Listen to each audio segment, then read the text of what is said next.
Capítulo 2. La Iglesia Pentecostal. Desde la ascensión de Cristo hasta la predicación de Esteban, en el año 35. La Iglesia cristiana, en toda época, ya sea pasada, presente o futura, ha consistido y consiste en todos los que creen en Jesús de Nazaret como el Hijo de Dios, que le aceptan como Salvador personal de su pecado y que le obedecen como a Cristo, el príncipe del reino de Dios sobre la tierra. La Iglesia de Cristo comenzó su historia como un movimiento mundial el día de Pentecostés a fines de la primavera del año 30 después de Cristo, 50 días después de la resurrección de nuestro Señor y 10 días después de su ascensión. Durante el ministerio de Jesús, sus discípulos creyeron que Él era el tan esperado Mesías de Israel, el Cristo. Estas dos palabras son idénticas: Mesías, palabra hebrea, y Cristo, palabra griega. Ambas significan el ungido, el príncipe del reino celestial. Sin embargo, aunque Jesús aceptó este título de sus seguidores inmediatos, les prohibió que proclamasen esta verdad al pueblo en general hasta que resucitase de entre los muertos. Durante los 40 días que siguieron a su resurrección les mandó, antes de que comenzaran a predicar su evangelio, que esperasen el bautismo del Espíritu Santo. Después de recibirlo, serían sus testigos por todo el mundo. En la mañana del día de Pentecostés, mientras los seguidores de Jesús, 120 en número, estaban congregados orando, el Espíritu Santo vino sobre ellos de una manera maravillosa. Tan vívida fue la manifestación que vieron descender lenguas de fuego de lo alto que se asentaron sobre la cabeza de cada uno de los presentes. El efecto de este hecho fue triple.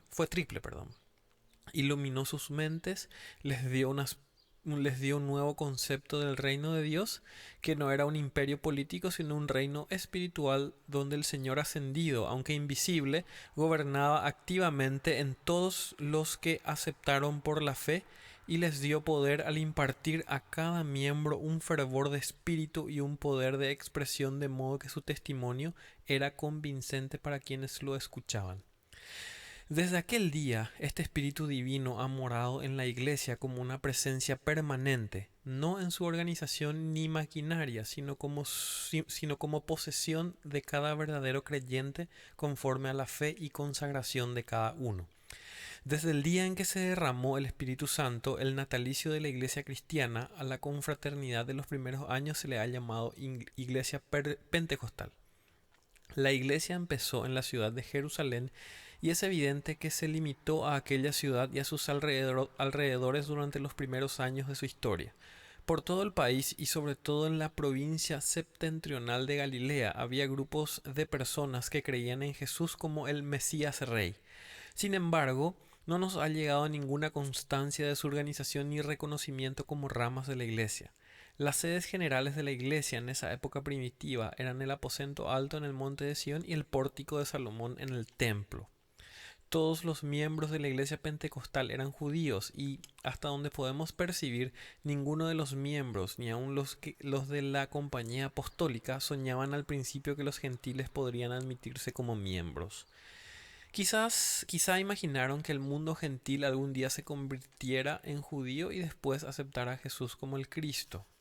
Los judíos de esa época eran de tres clases y todas estaban representadas en la iglesia de Jerusalén. Los hebreos eran los que sus antecesores habían habitado por varias generaciones en Palestina y eran de pura raza israelita. Al idioma que tenían se le llamaba la lengua hebrea, que en el curso de los siglos había cambiado del hebreo clásico del Antiguo Testamento a lo que se le ha llamado un dialecto arameo o sirio caldeo.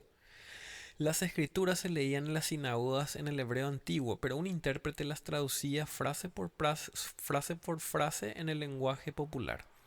Los judíos griegos o helenistas eran judíos descendientes de la dispersión, es decir, judíos cuyo hogar o cuyos antecesores estaban en tierras extranjeras. Muchos de estos se establecieron en Jerusalén o en Judea y se constituyeron sinagogas para sus diversas nacionalidades. Después que Alejandro Magno conquistó el Oriente, el idioma griego se convirtió en la lengua principal de todos los países al este del mar Adriático. y hasta cierto punto aún en Roma y por toda Italia.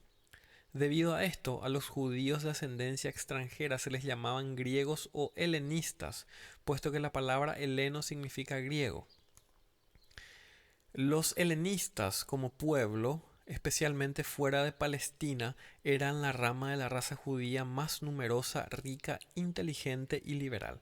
Los prosélitos eran personas de sangre extranjera que, después de renunciar al paganismo, abrazaban la ley judaica y entraban en la iglesia judía recibiendo el rito de la circuncisión. Aunque eran una minoría entre los judíos, se hallaban en muchas de las sinagogas por todas las ciudades del Imperio Romano y gozaban de todos los privilegios de los judíos. Los proselitos deben distinguirse de los devotos o temerosos de Dios, que eran gentiles que dejaron de adorar ídolos y asistían a la sinagoga.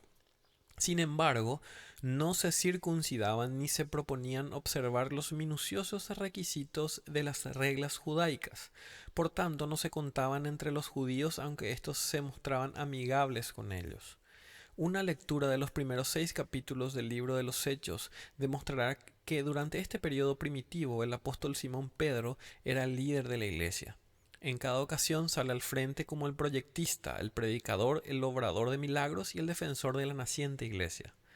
Esto no se debía a que Pedro fuera papa o gobernante divinamente nombrado, sino que era el resultado de su prontitud en decidir, su facilidad de expresión y su espíritu de líder. Al lado del práctico Pedro vemos al contemplativo y espiritual Juan, que rara vez habla, pero que los creyentes lo tenían en gran estima. A una iglesia relativamente pequeña en número, donde todos eran de una ciudad, de una raza, obedientes por completo a la voluntad de su Señor ascendido y en comunión con el Espíritu de Dios, no le hacía falta mucho gobierno. Los 12 apóstoles administraban este gobierno y actuaban como un cuerpo, siendo Pedro su portavoz. Una frase en Hechos 5:13 da a entender el respeto que tanto creyentes como el pueblo tenían a los apóstoles.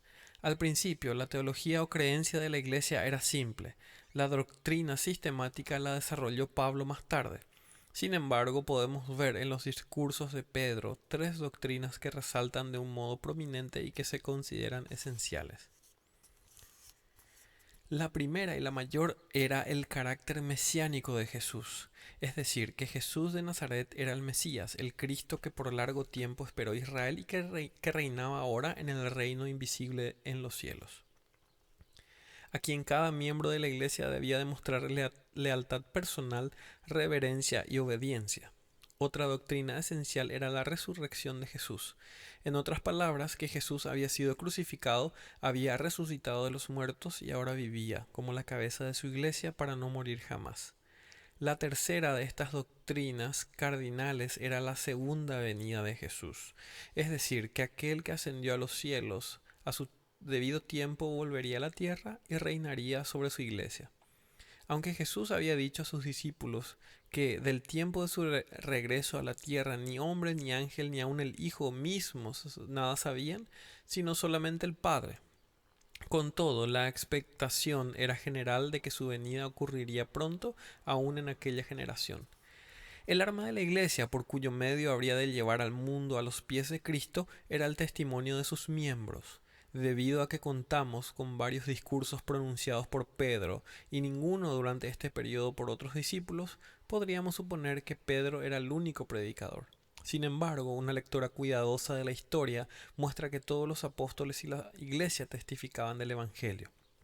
Cuando la iglesia tenía 120 miembros y el Espíritu descendió sobre ellos, todos se convirtieron en predicadores de la palabra. A medida que el número se multiplicaba, aumentaban los testigos, pues cada miembro hablaba como un mensajero de Cristo sin haber distinción entre clérigos y laicos. A finales de este periodo encontramos a Esteban elevándose a tal eminencia como predicador que aún los apóstoles son menos prominentes. Este testimonio universal influyó con poder en el rápido crecimiento de la iglesia. Al principio de este grandioso esfuerzo, este puñado de gente sencilla necesitaba ayuda sobrenatural, pues se proponía, sin armas ni prestigio social, transformar una nación, a pesar que tenía que afrontar los poderes de la Iglesia Nacional y del Estado. Esta ayuda apareció en forma de grandes obras o maravillas. A los milagros apostólicos se les han designado como las campanas que llaman al pueblo a la adoración. Leemos acerca de una obra de sanidad efectuada en la puerta del templo llamada la Hermosa. A esto le sigue de inmediato una multitud que escucha a Pedro y se rinde a Cristo. Tenemos asimismo el relato de un milagro de juicio, la muerte repentina de Ananías y Zafira, después que Pedro los reprendiera. Este juicio constituyó una amonestación contra el egoísmo y la falsedad. Leemos del efluvio de poder divino en la curación de muchos enfermos. Este poder no se limitaba a Pedro ni a los apóstoles. También se menciona que Esteban realizó prodigios y milagros. Estas obras poderosas llamaron la atención y motivaron la investigación y abrieron los corazones de las multitudes a la fe de Cristo. El amor de Cristo que ardía en el corazón de esta gente hacía que también mostrara un amor hacia sus condiscípulos, una unidad de espíritu, un gozo en la comunión y especialmente un interés abnegado en los miembros necesitados de la Iglesia. Leemos acerca de una entrega de propiedad de parte de los discípulos más ricos, tan general como para sugerir el extremo del socialismo en una comunidad de bienes. Sin embargo, en cuanto a este aspecto de la iglesia pentecostal, debe notarse que era por completo voluntario. No se hacía bajo la compulsión de la ley ni los pobres demandaban la propiedad de los ricos, sino que éstos espontáneamente daban a los pobres. Se puso a prueba en una comunidad pequeña, donde todos moraban en la misma ciudad. En un conglomerado altamente selecto, todos llenos del Espíritu Santo, aspiraban en su carácter a reproducir los principios del Sermón del Monte. Leemos además que esta práctica surgió con la esperanza del pronto regreso de Cristo, a cuya venida las posesiones terrenales ya no serían necesarias. Vemos que como experimento financiero fue un fracaso que pronto abandonaron y que dejó a la iglesia de Jerusalén tan pobre que por espacio de una generación se hicieron colectas en el extranjero para su subsistencia. También que el sistema desarrolló sus propios males morales, como el egoísmo de Ananías y Zafira. Aún estamos sobre la tierra y necesitamos el acicate del interés propio y de la necesidad. El espíritu de esta dádiva liberal es digno de encomio, pero su plan quizás no haya sido muy acertado.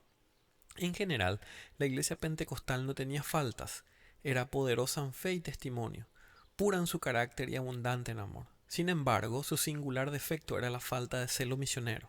Permaneció en su territorio cuando debía haber llevado el Evangelio a otras tierras y a otros pueblos.